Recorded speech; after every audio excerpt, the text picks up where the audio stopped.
Ім'я Панченка, родна мова. Кажуть, мова моя живая. Век свой тихий, ей зникнуть пора. Для меня ж я навечно живая, як краса, як сльоза, як зоря.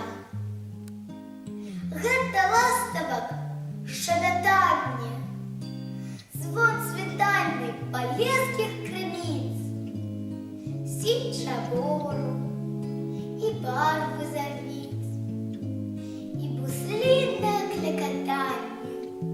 Коли ж хто загадає, не треба отречеться від мови народ. Попрошу я і сонце, і небо. Мне не треба ни славы, ни хлеба. Осудите на безліч негод.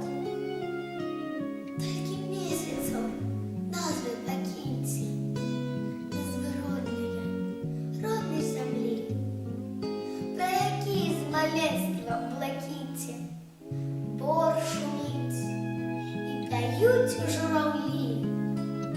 Студень сказками снежных облаков, лютый, щедрый на синий мороз, соковик с закатанием и соком неповторных весновых дорос, красовик час маланок и ливнев, травень с пешим коханием, собой, червень с ягодной зарой, липень с медом, с пшеницею жнивень, спелый яблочный вересень, светлый костричник у прозрыстости чистой, граничной.